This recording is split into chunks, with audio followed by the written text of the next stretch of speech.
All right, everybody, I'm back. I've been doing a little bit of repairs on a muffler right here.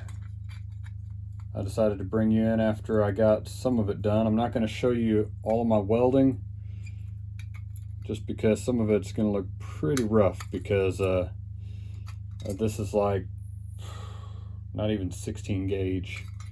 See, I got like 16 gauge steel that I'm trying to tack weld back together, and I had to patch the back of it. Again, I'm not going to show you up close. I've had a couple holes, a couple blow throughs.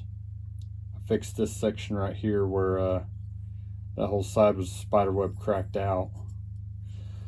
All right, but the part I did want to show you, because one of these mufflers for this particular saw, if you can guess what it is about $35, give or take, with shipping off of eBay, and that's like one of the best places I can find it so far. So what I did do while I'm in here fixing it, I decided to remove all this right here. It was right there, and that lines up with your outlet for your exhaust into the muffler. And then before I start welding it back together, this whole piece right here, I'm going to cut that off. So there won't be any pinholes left by the time I'm done. You'll still be able to run a spark arrestor if you want. And I'm going to slice this open, probably another 1/8 to not quite a quarter right there. And that'll make it actually breathe better. So if you do run a spark arrestor, like that little bug right there, that's actually really clean. I can see through it all the way. There's no cloudy spots. But being completely honest, if you can actually make it breathe, you're going to have less carbon buildup. The problem is that these are sometimes so restrictive, and people, you think about when you're cutting with a saw, you're not running wide open with every single cut. Sometimes you're like running it slow, blipping the throttle, controlling what you're doing.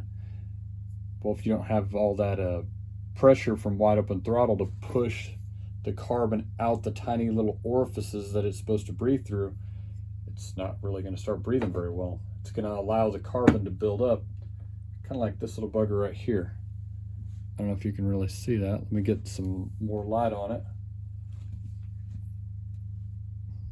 You can see there's carbon built up on that thing. But yeah, I'm going to check back here in a second. I'll show you after I cut this. Basically, I'm just going to cut this square and ream it with my carbide burr so that it's a nice tidy square instead of a little bitty round hole, and you get all that area for it to exhaust out. I'll check back shortly. All right, well, I'm back. I got that little section cut off. Here it is, right here. There's that little bugger. So now this is what it looks like. Sorry about the camera wobbling. Yeah, that's how it looks now. So now I'm going to clean, I'm going to wire wheel it one more time and try to go in and start tacking it back together. My welds aren't going to look as pretty. I tend to weld heavier gauge stuff like 1/8 inch and up. Sheet metal like this, it kind of is what it is for me. If I'd actually bother to get some tanks for the TIG welder, I might do a little better. But I always forget to come up with something else I need to do before, doing any TIG welding. All right, I'll check back shortly after I've got some spot welds on. All right, this is what I've gotten to now. I've started tacking it back together. I've knocked some of these down with the flap disc now. Basically, since this is so thin, all you can do is really do a tack weld, a tack weld, and a tack weld, and just keep going around until you fill it up eventually. And I should have fixed it by then, so this will be reinforced right here. Again, don't look at how bad my welding is when I'm trying to weld 16 gauge to 22 gauge. But I took out all the baffles, so it's pretty much a straight shot muffler then. So hopefully it won't have quite as much stress after I'm done, after it's all said and done. But yeah, I'll check back as soon as I actually get some more welding done. That I think will be tolerable, and it's cheaper than getting another $50 muffler. Normally, I'm not used to welding such thin metals like that, so I'm going to paint it and see how it does. I'm not expecting this to be a long-term permanent repair. This is part of a top handle saw I'm going to be starting in a few days as soon as I get the rest of the parts. I've already got bearings and seals. I'm waiting on a cylinder for it, and then we'll get to it.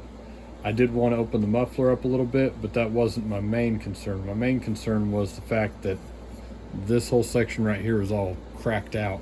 Looked like the muffler bolts had gotten loose and then turned around and had vibrated and just allowed it to split and crack and get torn up. Yeah. All right.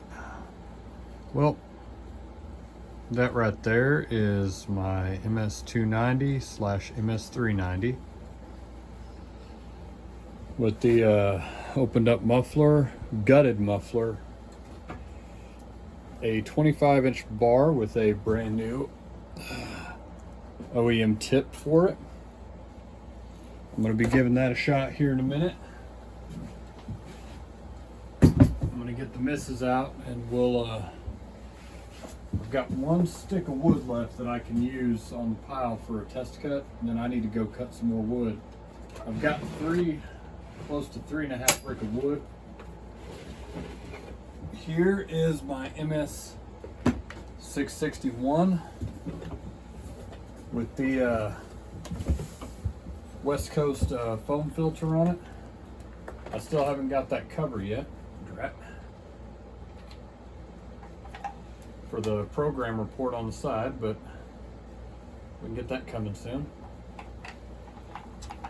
But yeah, a West Coast oiled foam filter. And today we're going to be testing a 28-inch bar on this one with a full house 3/8. That's one of my favorite bars to run on my 440 actually. A 28 with a full house.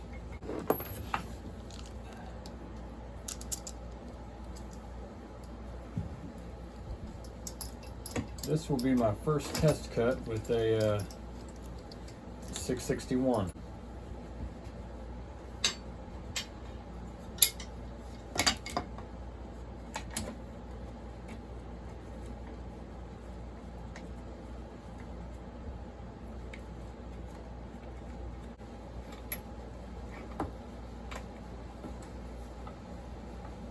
All right. That actually looks relatively sharp. Probably next actual time cutting, I'll probably give it a light touch with a file. But should be good.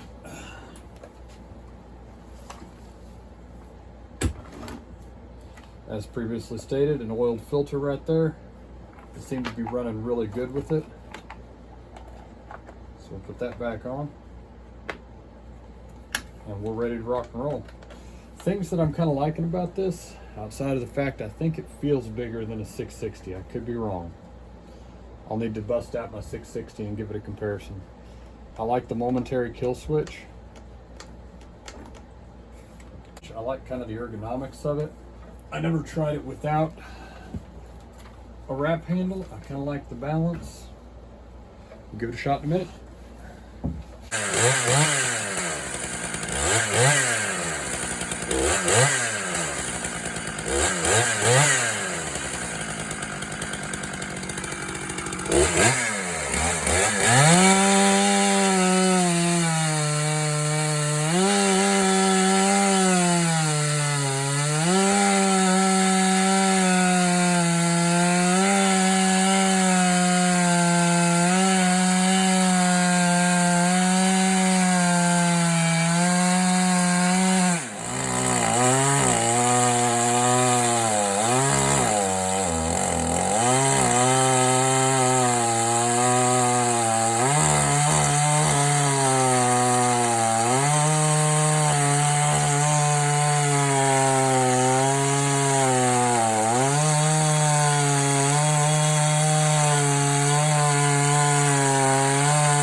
new shop stool is going to take a bit of getting used to.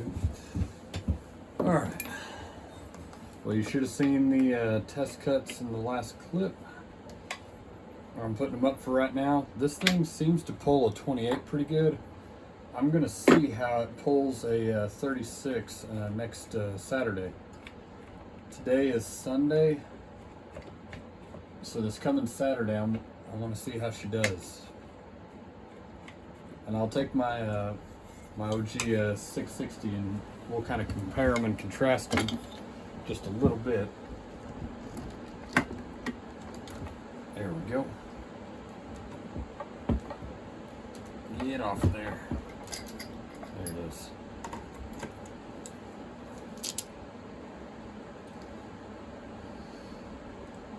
But yeah, I was actually quite impressed with my my 290/390. I thought it did pretty good. And I was impressed with the 661. I mean, it's not a really good comparison for it. It was just pulling a 28, not a 32 or 36. But overall, I'm not going to complain too much about this thing. I don't feel like it was running any different because of the oil filter. I think that's actually going to be a net positive. Less fines getting ingested. So yeah, I'm going to see how she does. I've got no complaints overall. I think my repair is holding up good on the muffler. Overall, I've really got nothing negative or positive to say right now until this coming weekend. Put a real load on it and see what she does. Alright, we'll talk to you later. Take it easy. Bye.